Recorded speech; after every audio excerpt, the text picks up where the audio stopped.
So we're finally live. Let me make sure I'm live on Twitch as well. We're doing anything else? Commercial break in progress. Fuck you, Twitch. Sup, Casey? Sup, Will? You guys were in quick. Damn.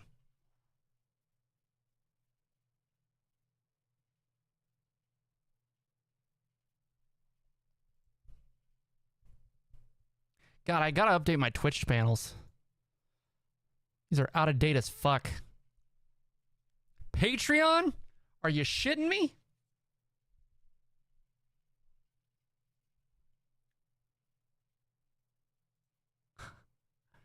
What's up, KBM?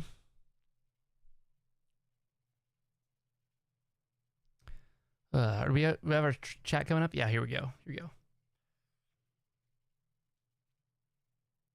Ugh. Holy shit. Ugh. Gotta go fast, you know? Yep, that's right. That's right. What's up, everybody? I haven't even posted on the Discord yet. You can do that as well.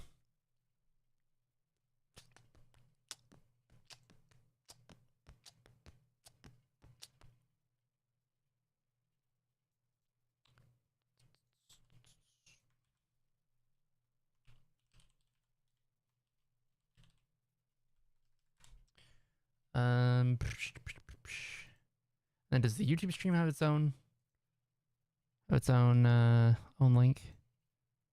Yeah.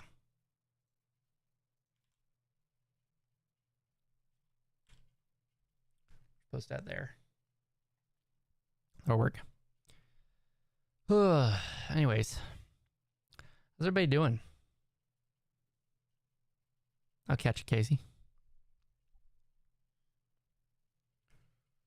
Anybody seen Minecraft yet? The Minecraft movie? I purple Scott the Woz. I don't am I purple? I don't know. What's up, Muffin? Heard it was shit? It is. It is indeed.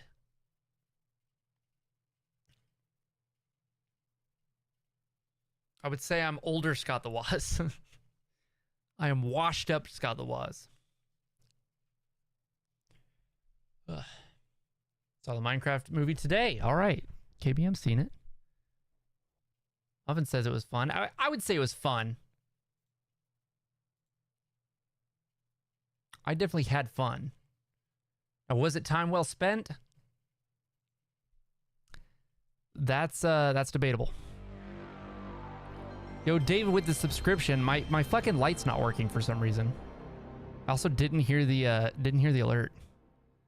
But David with the 3 years straight of Twitch subscriptions.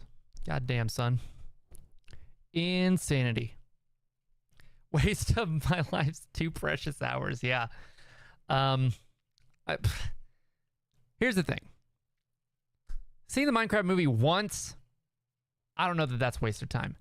Seeing it more than once, most certainly a waste of time. I would never, ever watch that movie again. Unless I was with my friends. Watching it with some friends and roasting it would probably be pretty fun as well. I don't know. I with how much people are hating the Minecraft movie, I might find myself being a defender. Just because I was like, I was expecting it to be worse.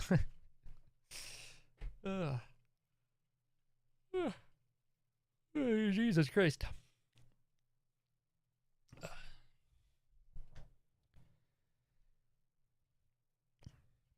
But now, is it a quality film? No. It is most certainly not a quality film.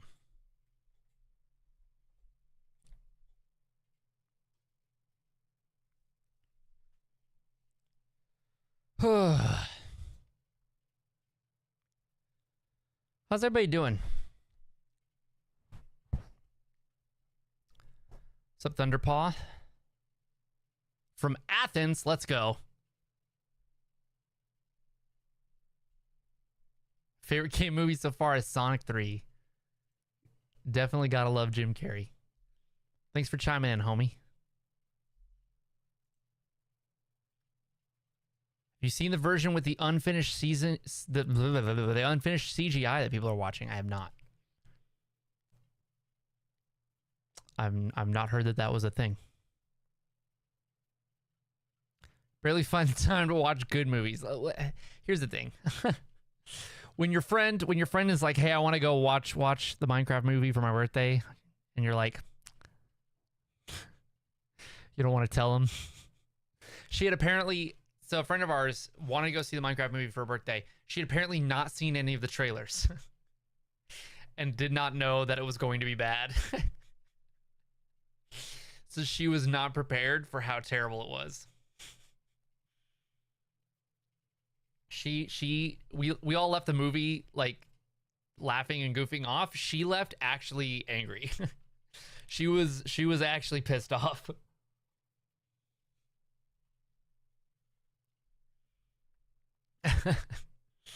It was sad. It was one of those things I was like, who is this movie made for? There were so many like there were a ton of references that you would only get if you were like an OG, been playing Minecraft for the last 14 years type of person. There was like 5 of those jokes. And then the rest of the movie was completely unenjoyable for anybody over the age of 7. And I was just like, who the fuck is this movie for? Why are you like, this is I feel like this movie's trying to cater to everybody, and so it's for nobody.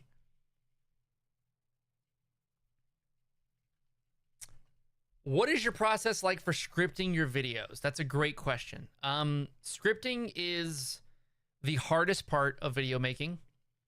It's also, I think, the most important part of video making. And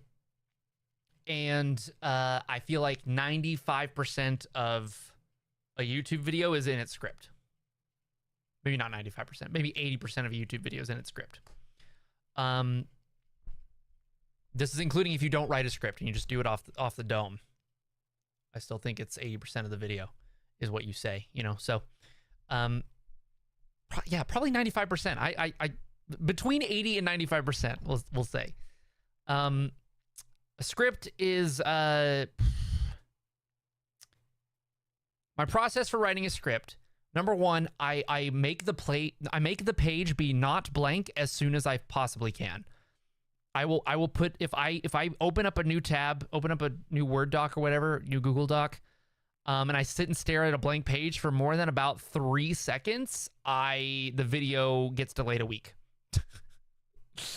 That's why all Let's Plays are fully scripted, absolutely. But if I can't get words down on the page, it breaks me.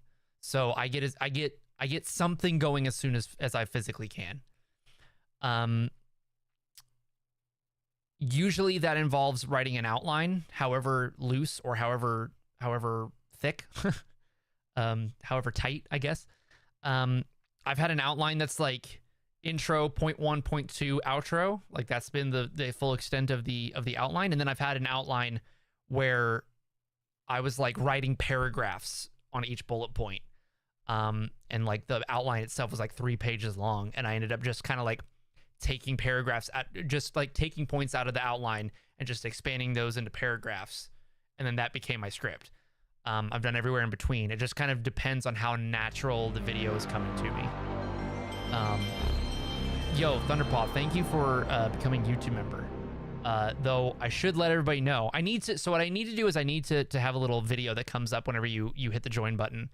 But I need to let everybody know, while you can absolutely join the YouTube membership and get all the benefits of that, which are, I think, does YouTube, shit, I got an alarm going off. It's alarm reminding me tomorrow is trash day. The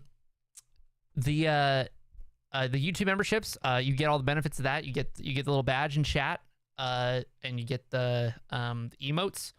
But if you want to support the channel and you want more neat, you want to see my face more often than you already do for some reason, best way to do that is neontherocks.com. Join the Neat Club. $10 a month gets you a bonus video every week. as of last week. So I need a little video there that's like, hey, before you hit the join button, you should know about this. I've seen a few people do that with their memberships, so I need to do that at some point. But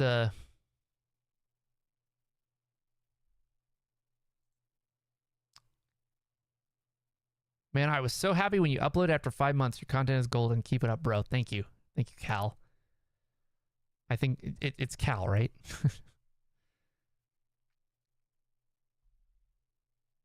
It threw me off because your name is close to my girlfriend's name.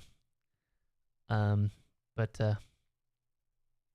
anyways, on scripts, get an outline done as soon as possible. Do an outline. Outlines are the bread and butter. I will usually, so what I'll usually do for my scripts, because I'm usually doing like a curated topic, it's a finished name. That's pretty cool. That's pretty dope.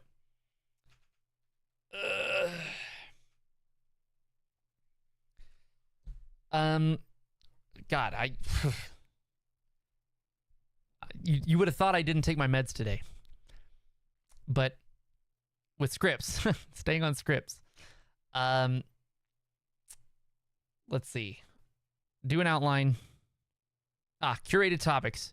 Since my topics are always curated, they're always topics that I know I want to like research and like put thought into and speak with like authority and information behind me.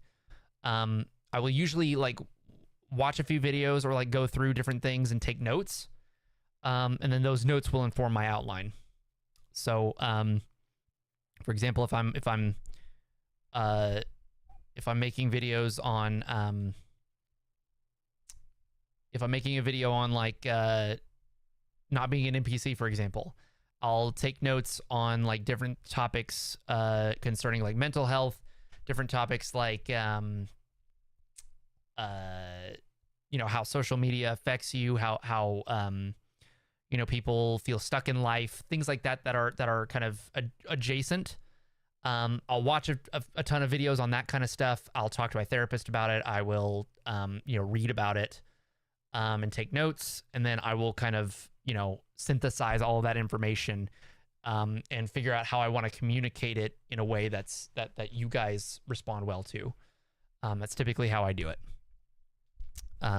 So that involves taking the notes, making an outline, saying like, okay, how can I take this like really complicated thing and like make it simple, or like come up with some original examples. But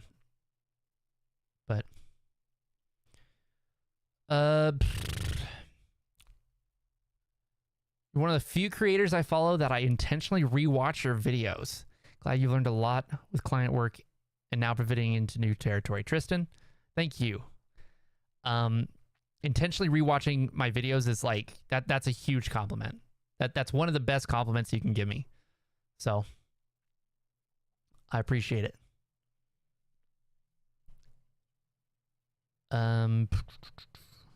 Video games that made me love video games again. So first of all, I would just make a list of the video games. And then I would go through in your outline, and I would go through each game, and I would be like, okay, what is it that I like about these games? And like, you know, put little bullets under each game of like what I like what about them made me love video games again. And then next level of that would be to say, okay, how can I then take, you know, this topic over under this game and this topic under this game, and have it be a transitionary point where if these two games are completely different types of games, but they both made me appreciate video game soundtracks, maybe I, you know, talk about this game, and then the last thing I talk about is the video game soundtracks. Why the fuck is my alarm going off now? Okay, apparently I hit snooze. Fuck. God damn it. My goddamn thought process. You go through this game, you're talking about this game, you're talking about Metal Gear Solid, and then the last thing you talk about is the soundtrack, and then the first thing you talk about Sonic the Hedgehog is the soundtrack, for example. And doing that, using your notes to like create kind of that you know, that like common through point or whatever. That's how I write my scripts. Is I find ways to link the topics. You'll find in my scripts, in my videos, I will often like move in and out of the same topic, and that's because like the topic now is just interwoven so much that I just am bouncing back and forth through different talking points over the same topic. And that's how it just flows naturally. My favorite part is where he talks about Spider-Man for a long time.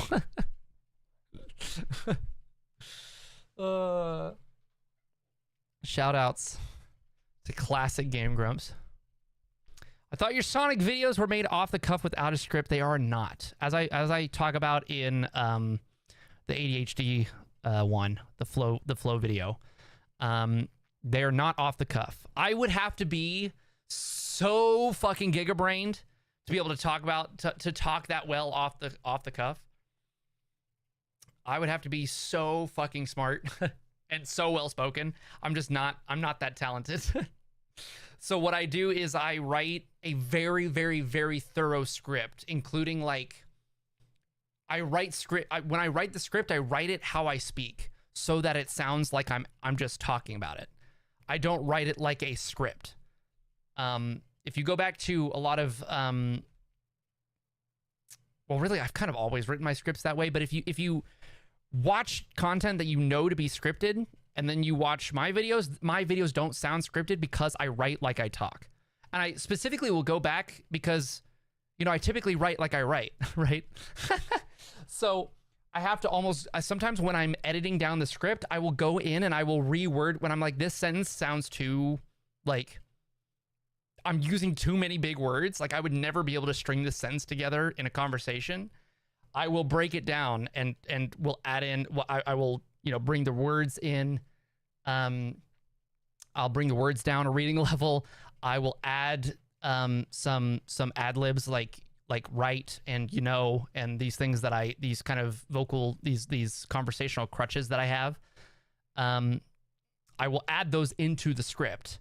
And I will kind of imagine myself speaking to somebody as I'm writing it. To try and get it to that authenticity level. Because it's incredibly important to me that it sounds like somebody is just doing it off the cuff. Not to be inauthentic or to fake the authenticity, but to make it digestible to the viewer and to invoke the feeling that you are sitting and having a conversation.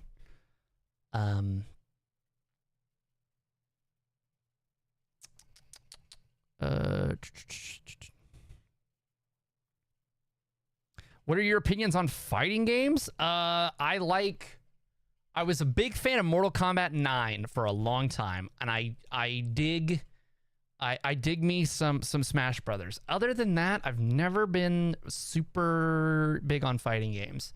For some reason, Street Fighter in particular, I can never do any of the special moves. For some reason, I will look at the move list. I will see how to do a Hadouken. I will put in the inputs for a Hadouken, and I won't do a Hadouken. I don't know what to do. I don't know why it's like that, but I can't do any special moves in Street Fighter. I can't figure it out. A decent Mortal Kombat fan though. I really only like Mortal Kombat 9. I bought Mortal Kombat X. Wasn't really super big fan of it. Didn't play them past that. And then I didn't play any of the Mortal Kombat's before 9. I did buy the classic collection at some point, but like, you know, they're just whatever. What's up, Billy? Uncharted is in fact a banger series.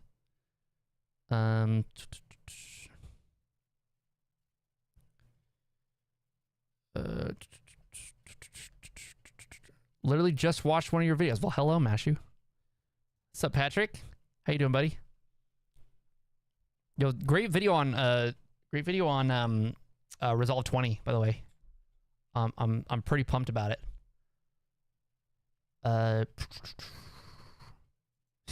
Uncharted intro theme was the greatest.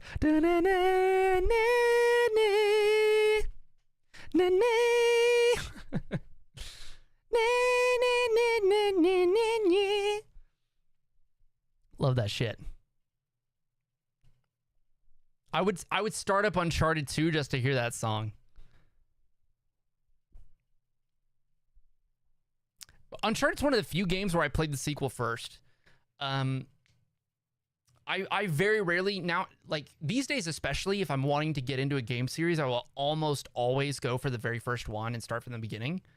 Just because I absolutely love, first of all, I love classic games. And second of all, I love to see how like games progress and how games evolve. But when I was younger, I guess I was a kid at the time. When did Uncharted 2 come out? Like 2009? So I guess I would have been 12 at the time, somewhere around there. When that game came out, I heard so many fucking amazing things about it when I literally had not heard of the first game, that I was like, I've got to figure out what this is all about. So I bought Uncharted 2, and Uncharted 2, let me tell you, it has a fucking perfect intro if you haven't played the first game.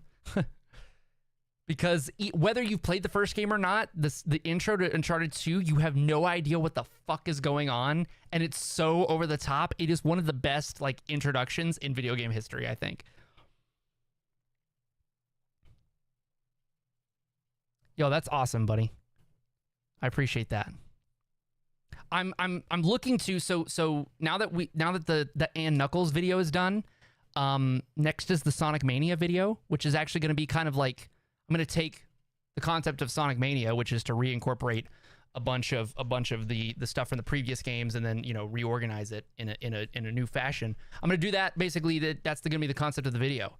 Is going to be that we're going to kind of go through all of the topics of the previous videos, but kind of really kind of show like, oh, hey, these were actually just individual ideas that were actually contributing to one idea, and that's living a creative life. And we're going to kind of go through, we're going to kind of tie it all in together. It'll be like the final episode, even though it's really not going to be the final episode. It's just going to be the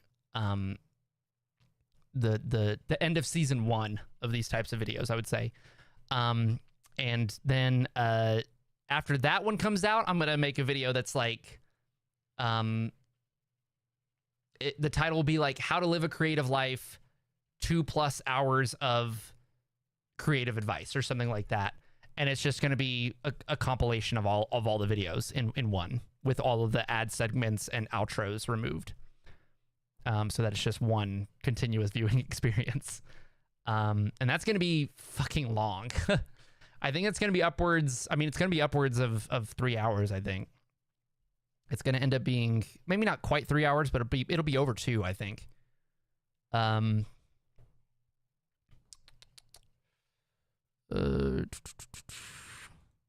They still do that bit? Holy shit. I haven't watched Game Grumps in a long time. A long time.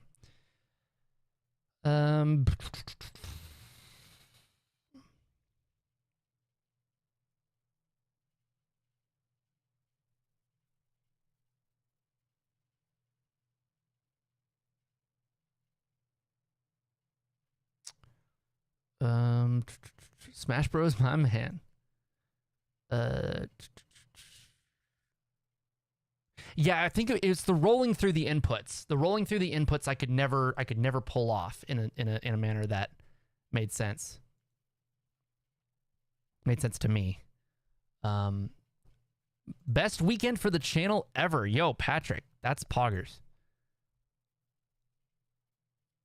Way to go, man. Really need to get into the Uncharted games. I have the Legacy of Thieves collection. So the only one I don't have is 4. Which is still the one that is the only one I haven't played now. Actually, I don't know that I actually ever went back and played the first game. I did buy the third game though and play that one. It was pretty good. Not as good as the second one, but pretty good.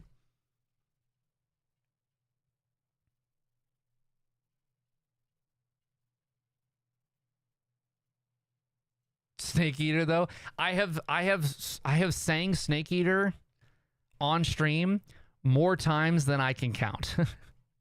One of my first ever Twitch clips. One of my first ever Twitch clips is singing the Snake Eater theme. Sonic 06 video when? Bro. That, I probably, the topic, okay, I don't know when the Sonic 06 video will be, but I tell you what the topic will be. The topic will be don't sweat making bad art. Don't sweat making something that sucks is going to be the topic of that video.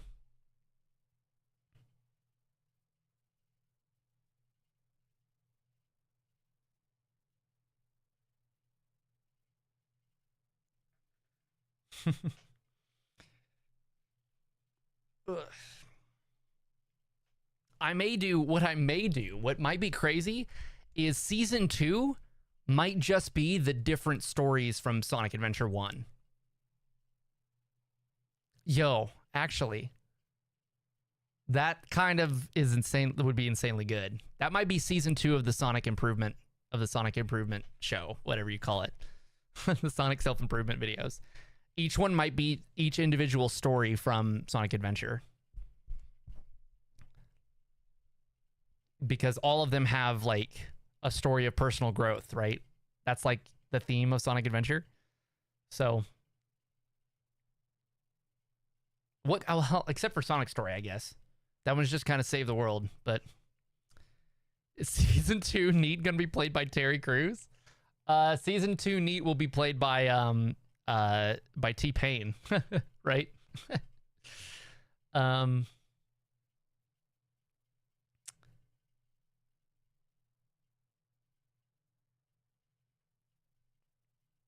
Yeah, Tails Story, for example. Yeah, that's a go-to one. Tails Story, believing in oneself, right? That'd be a good topic. Of course, I guess, I don't know, it breaks down the more I think about it. Because Knuckles Story, I mean, that one's not really about self-improvement either. It's just kind of about finding Chaos Emeralds, finding Master Emerald, rather. I don't know. I could talk about family in that one, I guess, because there's like his story with like the Knuckles tribe or like the Echidna tribe or whatever. I don't know. I'm not sure. Rare footage of Eggman saying he'll murder. Yeah. Yeah, Eggman was fucking evil in that game. He was like actually evil. He didn't play around. Then Sonic Adventure 2 was like, okay, let's pump the brakes a little bit. He can't be like evil. Away before I make mincemeat out of you. Nights was a fever dream, homie. Nights was a fever dream. I played Journey of Dreams first. That's another one, I guess. I played the sequel first, but I mean, fucking, that game has no fucking like plot, like throughput, whatever. I played Journey of Dreams on the Wii, and I was like, damn, I have no idea what's going on. I really should have played the first one first. And then I played the first one, and I was like, this tells me nothing. This informs none of my experience.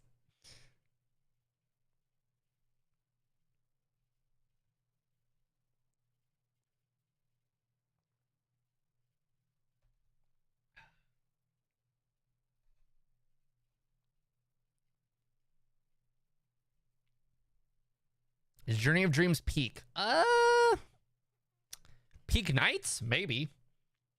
I enjoyed it more than the first game. But, I don't know. It's been like 10 years since, more than 10 years since I played this game, so I don't know. When games make a villain just a guy. King Dedede, for sure. For sure. Most of the Smash villains, I feel like, have become just a guy. Though Dedede was already on his way. I guess Ganondorf has avoided that.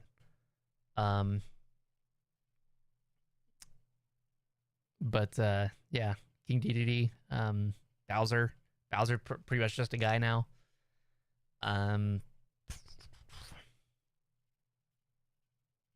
Eggman's just a dude. Now he was like a bad dude in Sonic Adventure 2, but he wasn't like a bad dude. You know? There had to be a bigger bad.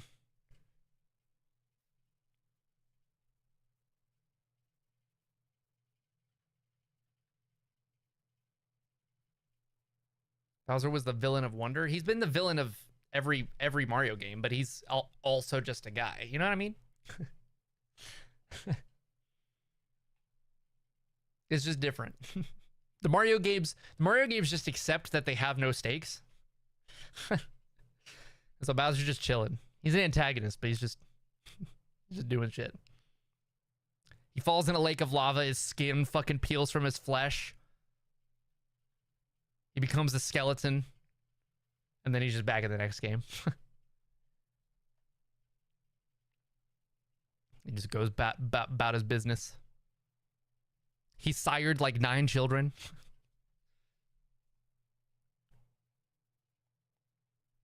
Yet still is kidnapping Peach for some reason.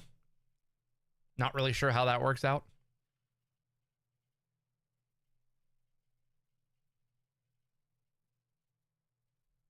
What is he kidnapping Peach for in this at this point?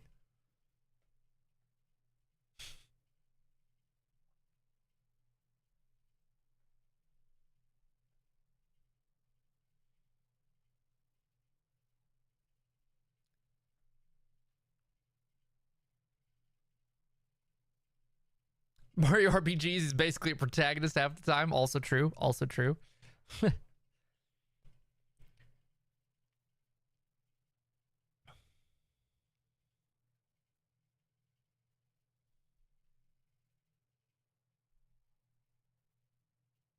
Oh yeah, DDD is like actually a protagonist half the time for sure.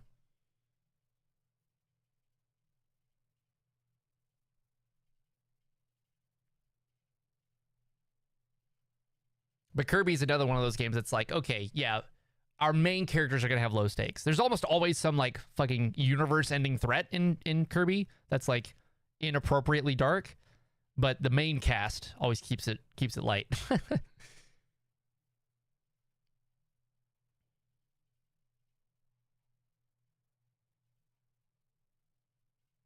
Oh man, the OG Kirby games I grew up playing. My favorite Kirby game growing up was Nightmare in Dreamland on the Game Boy Advance, which was just a Game Boy Advance port of Kirby's Dream Land, I think. And that game was phenomenal.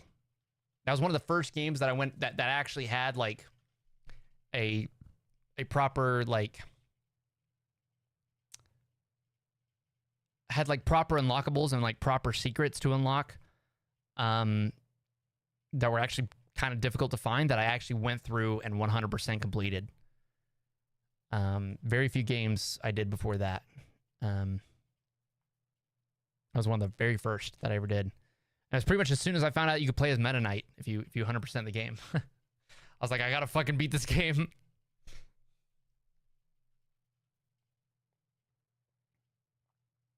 I always saw like commercials for the Amazing Mirror or saw it in magazines and shit. I was like, damn, wish I had that game. I feel like my camera's off center. I feel like it's way too far to the left. Hold on. Barely. Like that? That's better. Felt like I was all the way over here.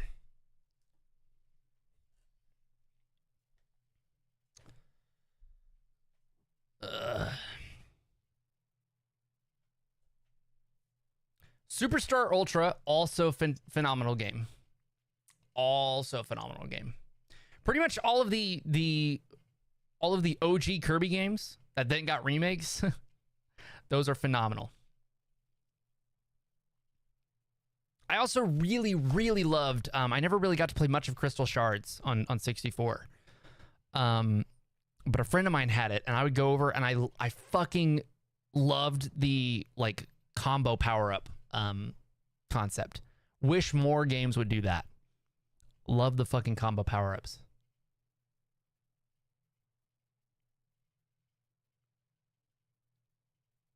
Playing Amazing Mirror with the link cable. Bro, you had a link cable? I feel like nobody had a fucking link cable. Yo, Yesby Overbaked with the super chat.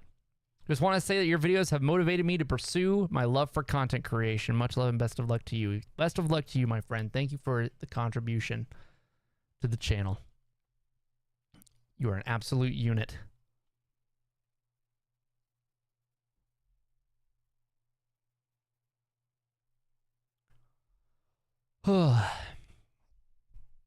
Anyways, what were we talking about? I've been streaming for like 40. I guess I've only been streaming for like 36 minutes because we had the major. I was gonna start at 5, but I had some major technical issues before the stream started. The wireless. There was a wireless one, homie. Ain't no way. Tain't no way. Speaking of fighting games, Sonic Battle on the Game Boy, fucking insanely underrated. At least in terms of story, the gameplay, it's fine. It's passable. Gets repetitive. It's fun, but it gets repetitive. But that game had a fucking dope ass 2-player mode. I would like read the manual and like look at like screenshots in the manual for the 2-player mode and be like, damn, that'd be really fun to play. If any of my friends had a fucking link cable.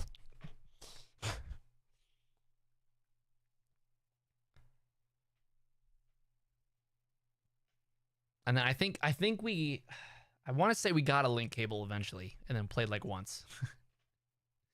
And like that friend moved away or something. I was like, damn. But there was one mini game on that game that was actually single player. And I think it was like Knuckles themed Minesweeper, which was kind of dope, I guess.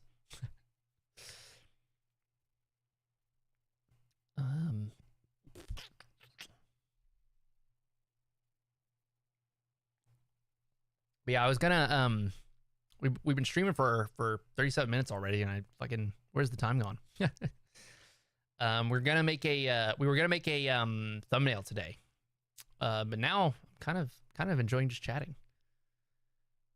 Favorite Knuckles track off of SA2. Ooh,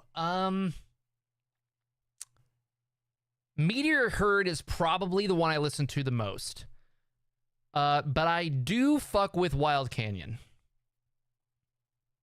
The saxophone in Wild Canyon goes fucking hard. Obviously Pumpkin Hill is dope. But that's almost that one's almost too easy, you know. So I'd probably say maybe Meteor Herd or Wild Canyon, one of the two.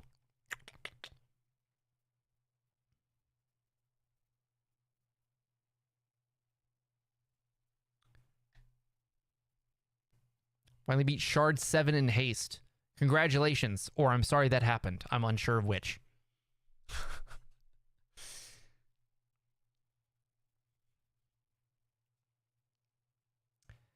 Friend put me onto the Sonic R soundtrack. Fucking phenomenal soundtrack as well. So my Apple Music replay a lot higher than I thought it would be. Yeah.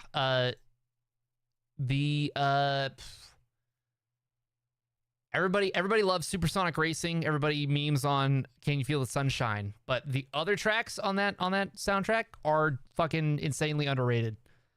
Back in Time, phenomenal banger. Work it out, talk about it. Phenomenal banger. You're My Number One, absolutely underrated because people forget about that one because it only plays if you beat the game without. Well, actually, no, it may play in the credits no matter what. Never mind.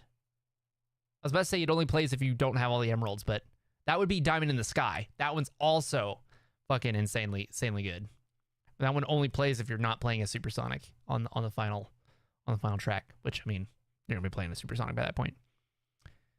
Ever play the mobile game Tiny Wings? No, I've never even heard of it.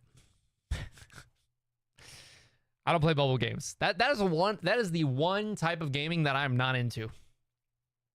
I fuck with PC, I fuck with console. Do not fuck with mobile. I downloaded like one tower defense game from my childhood.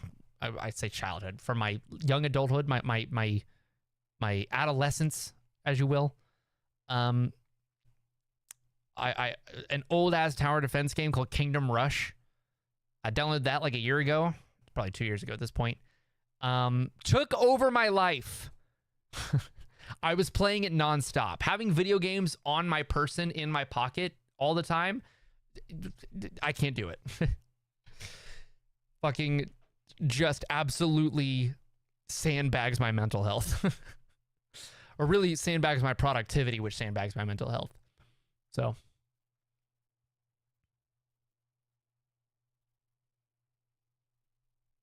Living in the City, also. I basically just named every track on the soundtrack at this point, but Living in the City is also a phenomenal song.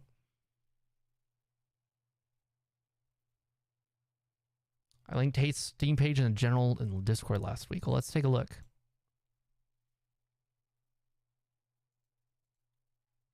Oh yeah, there it is. Haste. Run fast, soar through the air, and master your landings as you speed through procedural worlds to outrun the end of the universe. Yo. It's kind of dope, I guess. I like pink. You know I like pink.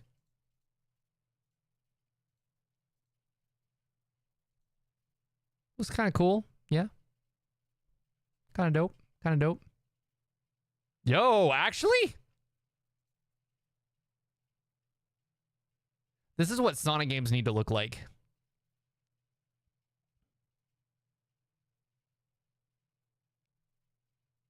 That's pretty dope. I might give this a look. A look-see.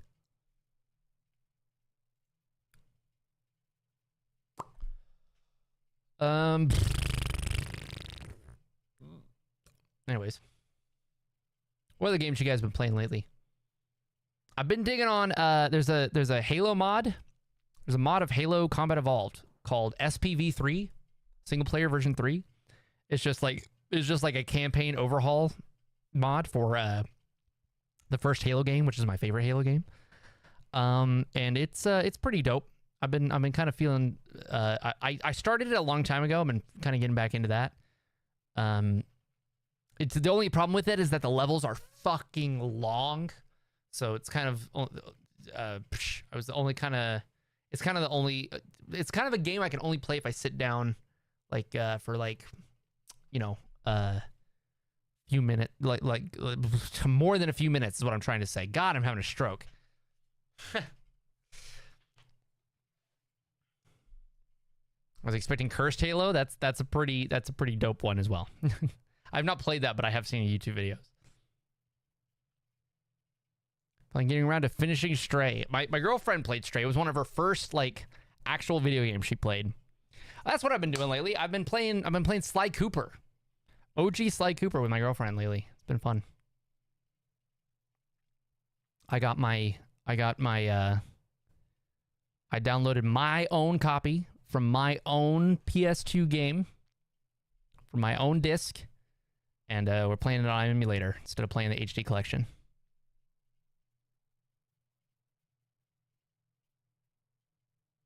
It's pretty dope. She got to enjoy the rhythm minigame that wasn't ruined because the HD collection ruined the sync with the music.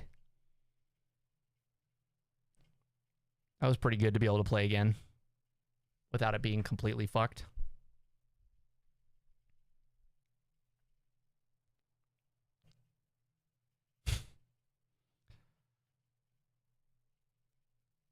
I don't know, chat. What are we feeling? We feeling like we feel like making a thumbnail, or we feel like just chatting? I'll let you guys decide.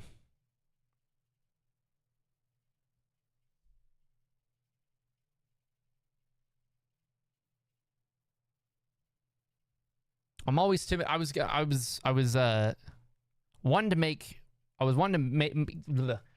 an excuse to stream tonight.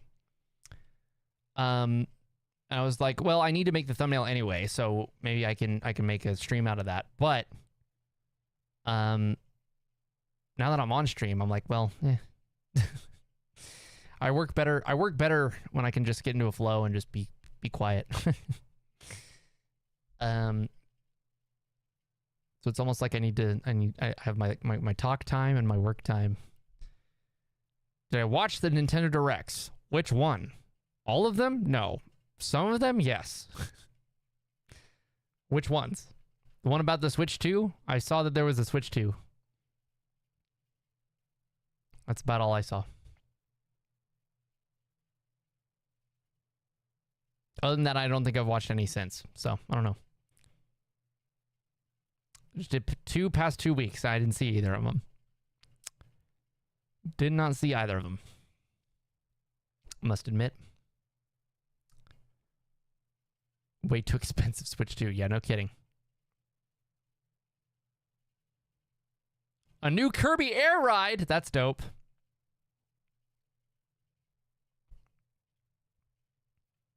Dig me some Kirby Air Ride. I remember my friends and I just keeping the game on, just setting it to like 99 laps and just going around and around and around and around the same fucking track, trying to unlock Meta Knight, I think.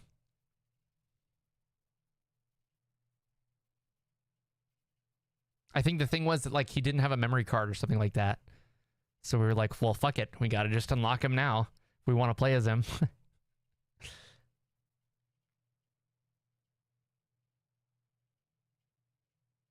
City Trial was so fucking fun. I literally don't remember what you even did in City Trial, but it was so goddamn fun. Shit. Same friend, by the way, that I played the multiplayer of Sonic Battle with.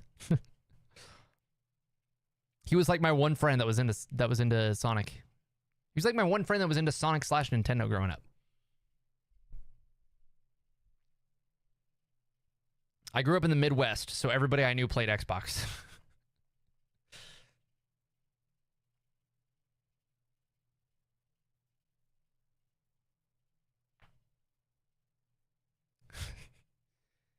For some reason.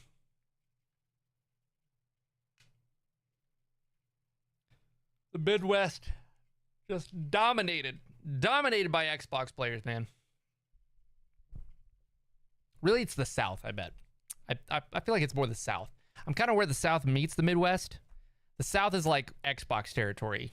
Midwest is like Nintendo / Xbox. And then I feel like California and like liberal places are more PlayStation.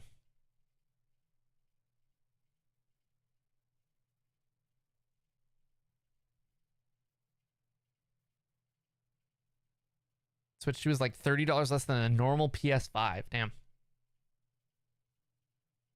Of course, they're still selling the Switch for like $300, so I'm not surprised that the Switch 2 is more, you know? The Switch has not gotten a price reduction since it came out because Nintendo likes money.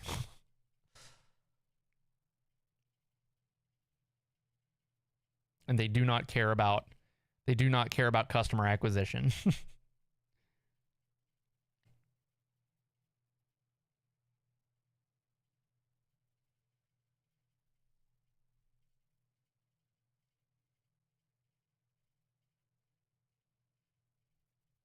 Like PlayStation, Xbox are like, we will come to you. We will give you a PlayStation if you will play our games.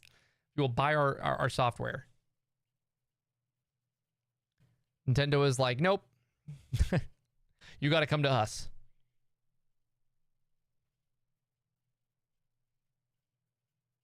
Because they know they got something. Now, if it were a 3DS situation, they'd be changing their tune. But no, the Switch is killing it. So you're like, well, lower the price. Fucking why?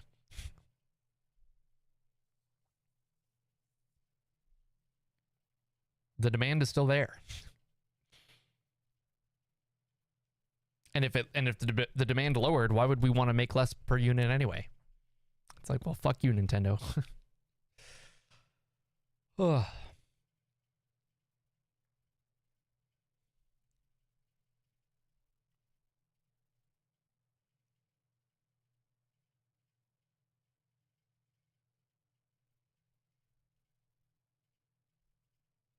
Thanks, Jeff. Appreciate it. I was real nervous about that video editing video because it was the first time I ever like tried to sell something to you guys, sell something to the audience. It was the first time I ever made something. Was like, I should ask for money for this, and then did so. I was like, oh, this is scary. This is kind of sus. I don't know how I feel about this.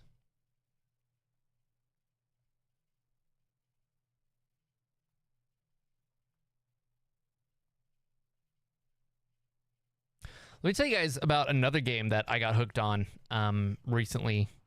I guess recently in the grand scheme of things, it's been a few months, but I played Metroid Zero Mission for the first time a couple months ago. That game is fucking good. Game's really good. I played through it. Then I played through it on hard with 100% items. And then I played through it on, and then I did a randomizer just for fun. And I was like, why the fuck am I not streaming this?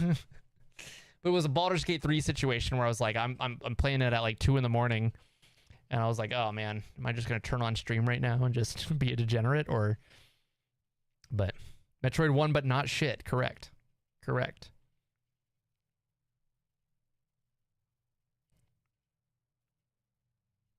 I felt like it was a little bit. I saw where the criticism was. I had heard it was more linear than Super Metroid, which is still the gold standard.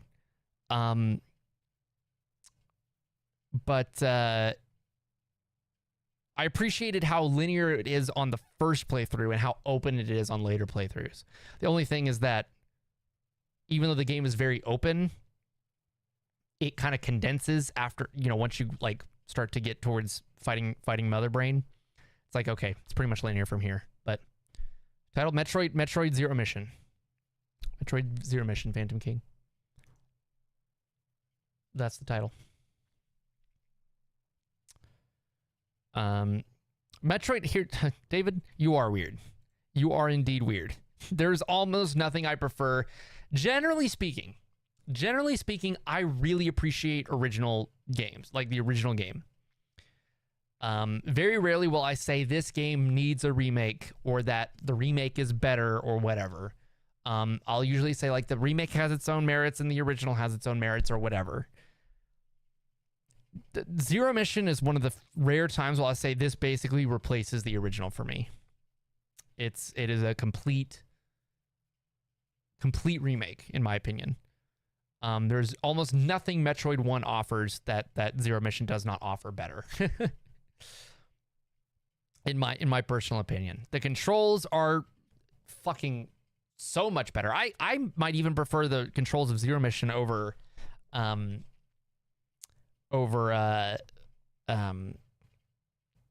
fucking Super Metroid, which is crazy to think about because Super Metroid has so many more buttons. But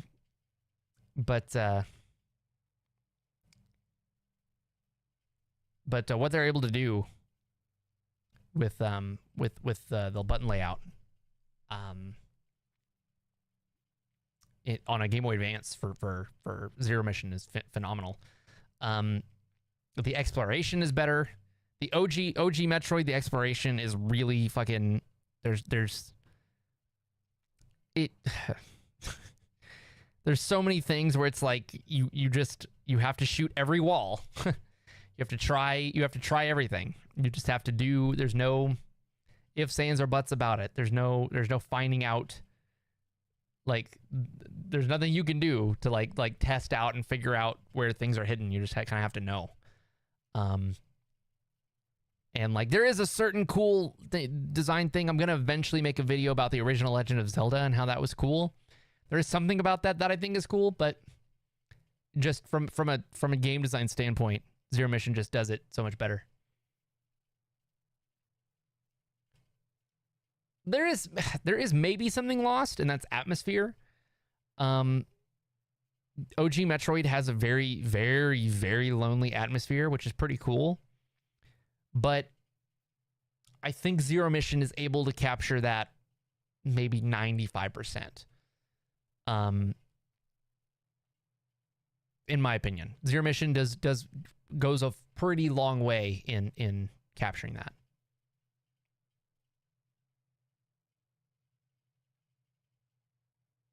I've not played Dread yet, actually. I need to play it. I know Haya has. The only thing that has me turned off of Dread is I heard Ridley's not in it.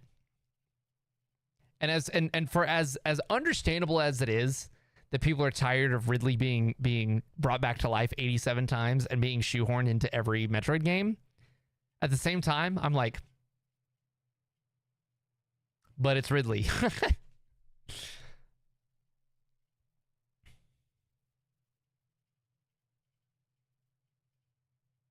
Yes, Eric, that is exactly what I'm talking about. That is exactly what I'm talking about. It was for it. There was something magical to the kinds of games that you would break down over the course of months, and like rumors would spread and like different things like this. But nowadays that's just not feasible. It's not really even a thing because you've got the internet, and so these things just get disseminated so quickly. And so now just the nature of game design has changed.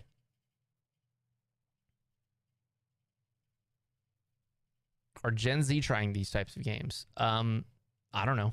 I don't speak for Gen Z. I'm a younger millennial, in my opinion. People try to tell me based on my birth year that I'm Gen Z, and I'm like, fuck no. Fuck no. You put me in a room with Gen Z and you put me in a room with millennials, it's like there's a very clear difference. And your friend who had like 30 Switch games, I played his copy of Dread. All his games got stolen. That's fucked up. Damn.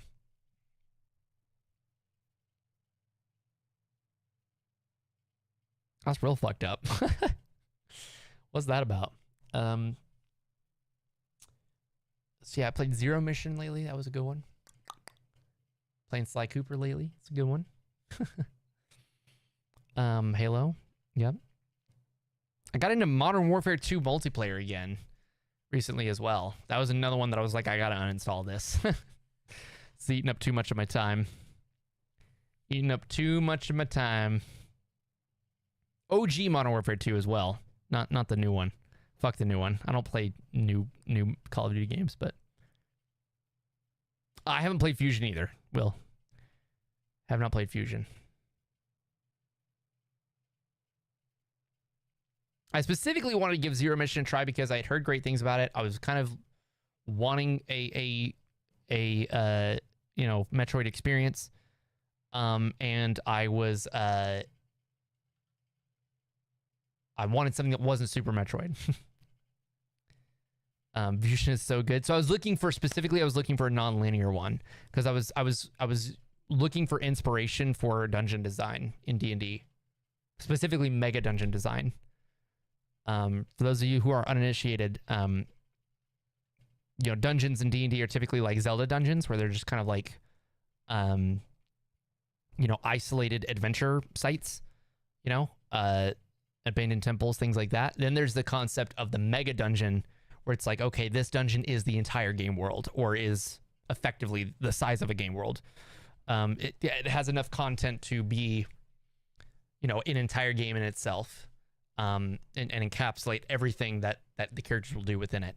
And they're built sort of like Metroidvanias, or Metroid type worlds where the entire game opens up to you as you gain more abilities.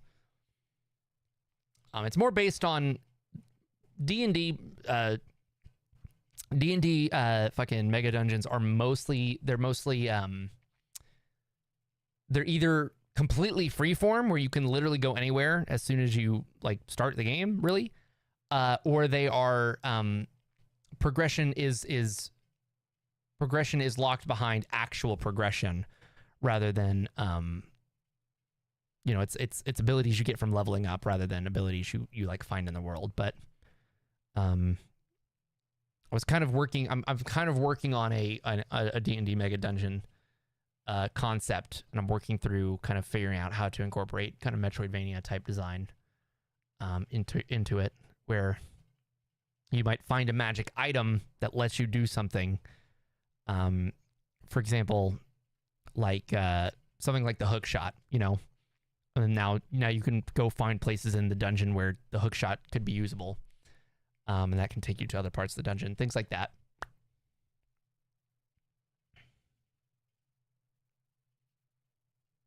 Speaking of, this week's video is a D&D video. I've not played Phantom Hourglass. I've not played any of the mobile Legend of Zeldas, except for Link's Awakening, technically. DX. Not DX. The remake on Switch. DX is a separate thing. I've not played any of the mobile Legend of Zeldas. Yeah, this week's video is a D&D video. We're talking about running D&D. And like why you should do it. That's the idea. And by running D&D, I mean running Pathfinder, because D&D's lame. So we're gonna structure it as a running D&D video, and then we're gonna bait and switch a little bit and be like, but actually you shouldn't play D&D, and here's why. You should play this instead.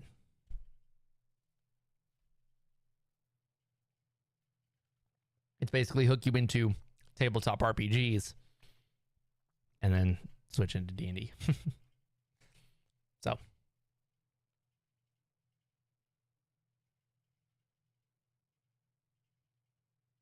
Wait, that's what Phantom Hourglass is about? I thought there was like, oh wait, I'm thinking of Spirit Tracks. I was like, isn't there a train in that one? That's Spirit Tracks.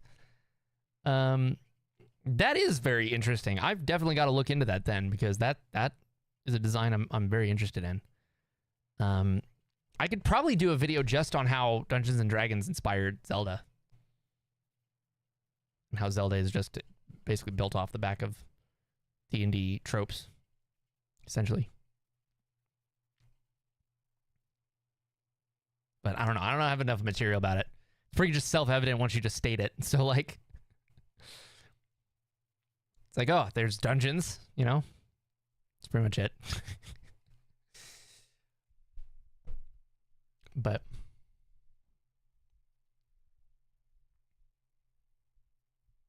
Dungeons in Zelda are very different than Dungeons in D&D though. Dungeons in D&D are very much just places where interesting stuff happened one time, and then you either come in and like solve the mystery of what happened and or kill the monsters that inhabit it now.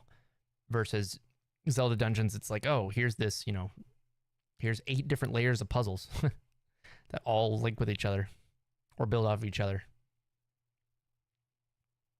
That don't actually make much sense when you think about them in terms of like the game world as a simulation of reality.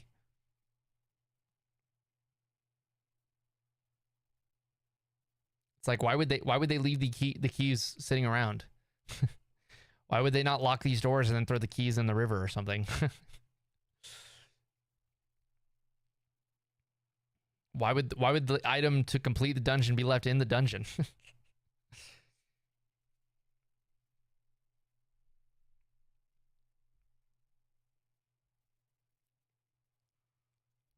Link Between Worlds is another one. That's another one I gotta try sometime. But I own 3 3DS games, and they're all either ports or remakes.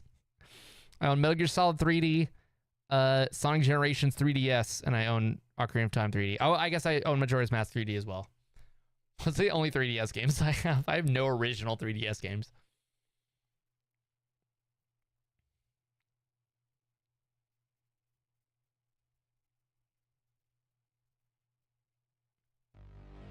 So Shano, 66 months. God damn. What a fucking legend.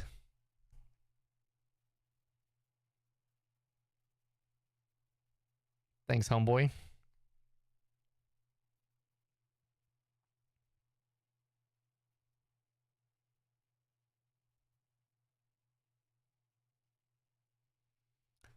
I am trying to incorporate more Zelda dungeon design stuff in my D&D games. Right now I'm going for kind of a I'm going for a structure similar to like a Zelda similar to a Zelda story, where you have like an introductory dungeon, and then you have 3 dungeons you can do in any order, even if there's a suggested order. And then you complete those, and there's like 5 dungeons you can do in any order, even if there's a suggested order. That's the that's kind of the structure I'm going in my D&D game so far. And getting like the different themings down, doing like fire, doing like earth, wind, and fire, or leaf, fire, water type dungeons. I'm playing around with that more these days as well. We appreciate Neat on your face. Gonna go eat dinner, but wanted to say hi. Sup, Plywood? Sup, my guy? Good to see you as well. We got two OGs. I don't think Plywood displays his first badge on his account, but I believe he would have a first badge. I believe he's one of the first people to subscribe to the channel. And we got Shano as well. Now answer my DMs, broski. I'm I'm streaming. God damn it! I'll get to him. I guess I could answer them now. Oh, I was gonna tell you, Shane. Shane messaged me. Shane's in my campaign, my D&D campaign right now, my Pathfinder campaign. But I was gonna answer your question. Pathfinder has that built in.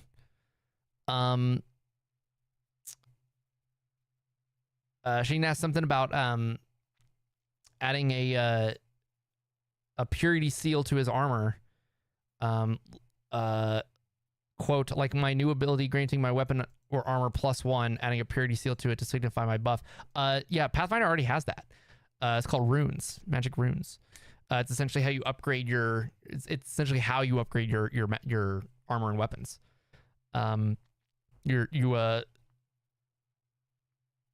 You'll get a +1 rune soon enough, which will give you an additional +1 to attack and damage, including the +1 to damage already from the feat you just took. And then there will also be you can eventually get +1 armor as well, which will give you +1 AC. That's a few levels later, but.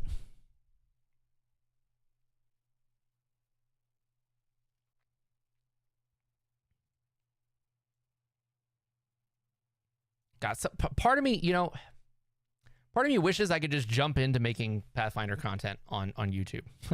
But I cannot. I've got to ease the audience into it somehow.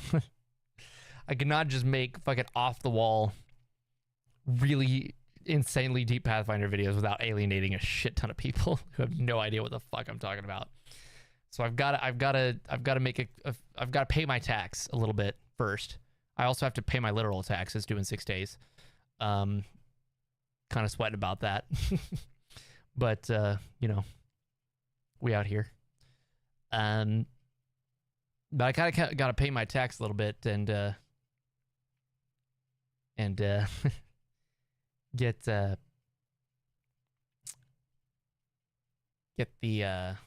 whole thing going. For lore, yeah. Yeah, we say for flavor usually. Yeah, for flavor, you can use it. It can be advancements of your purity seals. Now for some of them, so what it'll be is so Ish's character is learning how to make those runes. And so he will essentially aid you in putting those in like making those runes for your specific stuff.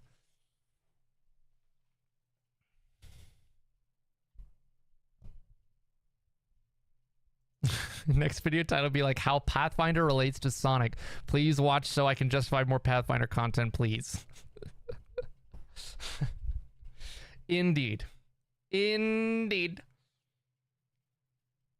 I could fucking talk about Pathfinder all goddamn day. It's so goddamn good. such a fucking beautiful, such a goddamn beautiful game system. It is like peak game design. The game designer in me looks at Pathfinder and is like, this is perfect. This is everything I've ever asked for. Except for these little tiny things that I'm going to tweak. That I'm going to change. And fucking restructure the entire game system to allow / accommodate for. Pathfinder has this system where, essentially you roll dice, right? You roll dice and you got things you're good at and things you're not good at. And we call that trained and untrained. And things you're untrained in, you just add your ability modifier. Like if you got a +4 in strength, but you're untrained in athletics, your athletics check is just a +4, right? You just roll a d20 and add 4 to whatever number you roll. Versus if you're trained, you get a +2 to that on top of the +4, so you get +6, but also you add your level to that number. So at level 1, it's actually trained is +3, because it's 2 + 1, right? So therefore, if you got a +4 in strength and you're level 1 and you're trained, you actually got a +7 in whatever it is. The thing is that there's 20 levels in the game. So when you're level 20, you're adding 26. And that's only if you're trained. There's also expert, which is a additional +2 on top of that, +4 compared to the +2 of trained. Then there's master, which is +6, and then there's legendary, which is +8. So you can potentially be like a +32 in something, in a check. Because like at level 1 you'll be +7, at level 20 you'll be +32. It's assuming you still only have a +4 in the ability score. You're gonna get additional points in that as well. You can have like a +30 something easily by the end of Pathfinder 2. By the time you're level 20. And that's just that's a little ridiculous to me. What that means is, because almost everything that your character's supposed to be good at, they're at least trained in, is that your level dictates basically how good you are at doing things. Like, it very much dictates it. There's very little, somebody who's naturally talented at something is unlikely to beat somebody who is somewhat naturally talented but is 2 levels above them. And with 20 levels, that creates a world-building nightmare where it's like, okay, if I've got level 15 PCs, what the fuck is left is there to challenge them? So it's like, what do I do? So what I did is I restructured all of how Pathfinder 2 works. I completely changed all of the we have a virtual tabletop, so I coded my own little like mini plugins for the virtual tabletop to change all of the numbers to where instead of adding your level to your proficiency, you add half your level. And that way you still have all of the same kind of benefits of leveling up, but there's less of a drastic gap between level 1 and level 20. It's +10 instead of +20. That way, somebody who's trained versus somebody who's expert, the expert is more likely to be better at that thing because they're an expert rather than being better because, or being worse because the person who's only trained is fucking 3 levels higher than them. Ugh. I will keep making videos, Drixco. I will. I really appreciate that, especially the talk about the sound design. I really don't feel like my sound design is all that special. The last video, I accidentally recorded only the audio, like only the mixed down audio. I didn't record the game and vocal separate. So I had to what I did was I used the voice isolation feature in DaVinci Resolve to like isolate the voice, and I added that as a layer on top of the mixed down audio so that the voice would be louder compared to the video game. And you'll notice that it picks up the rings sometimes, the ring sound effect. Sometimes the rings will sound really loud in parts of the video than in other parts. It's because it gets picked up as part of my voice. So definitely the sound design, you're gassing me up, but I appreciate the comment nonetheless.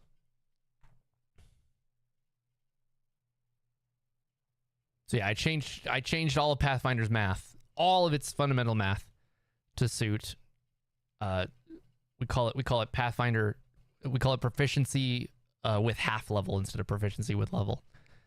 And it's an incredibly unpopular thing. It's not unpopular in the sense that people don't like it. It's unpopular in the sense that people don't do it. Just because there's not really resources to facilitate that kind of play. But damn it, that would be the perfect game to me. And so I was like, that's gonna be the game I run. So I fucking coded all these different plugins and shit.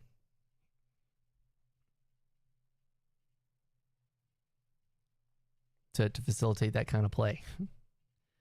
Meanwhile, my players are still level 1, so it doesn't matter yet. Actually, they just leveled up to 2. So it technically matters now. They did not get a proficiency boost. They'll get a proficiency boost next level.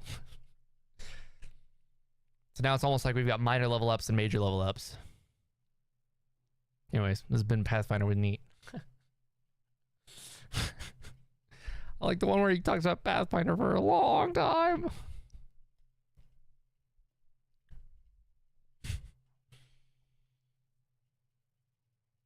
But I keep this, I remade this, I have this cheat sheet here. This is all the numbers. This is all like the math, like the math of the game. It's a cheat sheet. It was made by a dude, what's his name? Codename Big Dummy, maybe? I think is his name. Is that here? Or no, sorry, it's a Rising Star. Pathfinder 2. And I remade this entire sheet. This is actually the remade sheet. That has all of these numbers are reference numbers for the Dungeon Master to know, or the Game Master, I guess, since Pathfinder, to know what like a challenge rating of each type of check should be. And I changed all of these numbers to match the math of Pathfinder instead of Pathfinder. For example, a legendary DC used to be, I think it's 40, and I dropped it down to 30 since you dropped 10 levels. I'm gonna become legendary, some useless ass stuff. It's actually, so let's see. I actually don't know that there's a whole lot of stuff that's useless to become legendary, and I guess religion lore is probably not that useful to become legendary in, but other than that, legendary is really good. The plus 8 to stuff is really fucking insanely good. So and then all these numbers got to stay the same except for these. Yeah, these learn to spells, they had to drop down. So that they could... Actually, did I do that properly? I feel like I did. Because those definitely look edited, but... Yeah, this is what I'm looking at half the time. If you ever see me looking over to the right during our game time, Shane, this is what I'm looking at. Because this has all of my reference stuff on it. I mainly stick on this page 95% of the time. But yeah, here's what I was talking about. Here's the level and the like expected level you're supposed to get them, and like the cost of the different weapon and armor upgrades. There's +1 at level 2, and then before you even get +1 armor, you get a striking rune on your weapon, which will for your sword, for example, for your great sword, it would go from doing 1d12 to 2d12 with striking. And then once you get to greater striking, it's 3d12, and major striking is 4d12, which is fucking insane and awesome. And then the +1 is just +1 to attack, +1 damage. Armor's the same way, +1 armor class with +1 armor. And then resistance gives you +1 to all saving throws. And then +2 greater resistance, +2 to all saving throws, etc., etc. The scaling is indeed nuts. The the scaling of regular Pathfinder. So let me find the original cheat sheet, because the original scaling of Pathfinder 2 is out of control. I mean, it's actually very, very much in control. The game designers were really serious about balancing it. Versus D&D, where they're like, what's balance? So let me find it really quick. Oh, I'm in the wrong storage drive. Gaming D&D. GM screen. Yeah, here we go.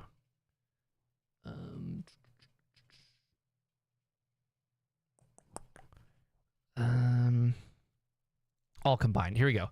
So here's the version. Here's the other version. So you can see the difference in the numbers. 38 at level 25 versus 50 at level 25. Which actually, you don't even get to level 25. This is just if you have level 25 monsters, what the DCs are for shit. So here are the numbers for base Pathfinder.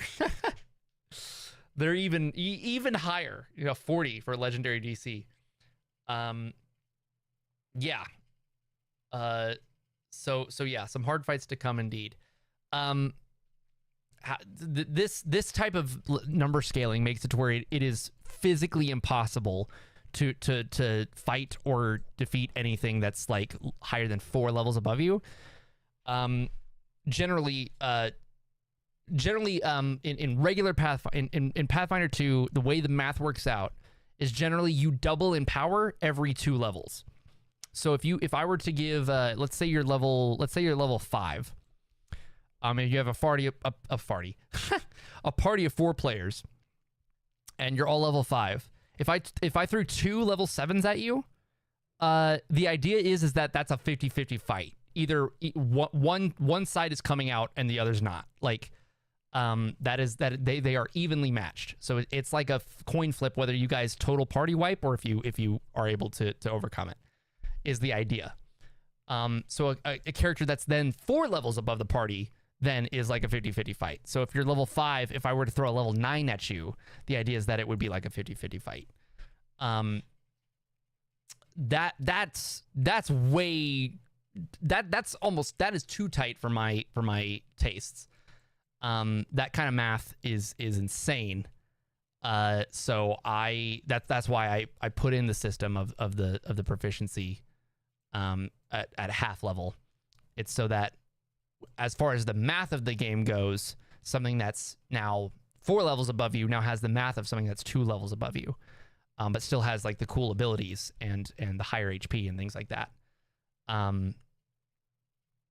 Which does mean that I think fights will take longer than regular Pathfinder. But this will allow me to do things like if you guys don't necessarily want to take on the next dungeon, that's balanced for your level. If you guys want to go take on the harder things, you guys can't. You have a possibility of overcoming that. Whereas the math of Pathfinder 2 or OG, that's weird. How it's meant to be played, or how it's originally played, there's no fucking chance of doing that. There's no chance of fighting things that are higher level than you, and coming out on top. This system should make it to where your level matters, and that you do have a sense of progression and you do scale up quite a bit, but that things that are higher level than you can be overcome by smart tactics and buffs and bonuses and things like that. So, and in fact, should in theory make your buffs and bonuses matter even more, because they contribute to your bonus more substantially. I feel like it's the perfect. There's an entirely other way of playing Pathfinder 2, which is proficiency without level, where there is no level scaling of anything. It's just, are you trained? Are you expert? Are you master? Are you legendary? And that is more like 5th edition D&D, where there's really not any balance. It's just our monsters are big bags of hit points and just do more damage. And that's the only sense of scaling that there is. And that to me is a lot less interesting. And so this I hope gets the best of both worlds rather than the worst of both. But anyway, I also always have this up on my third monitor, by the way. I just have it ready to go if ever there's an emergency Pathfinder session coming in. That's pretty much what my third monitor is dedicated to now. I usually will have Task Manager and NCXT Cam open just to keep track of my like temps and whatnot. But speaking of, I feel like my CPU is always running hot these days, and I don't know why that is.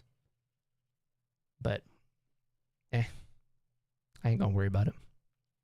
It ain't running that hot. It's not like Jade's. Jade's was running at like 90 half the time. Mine's just running at like 57, 60 Celsius. I'm like, that's whatever. That's Intel for you.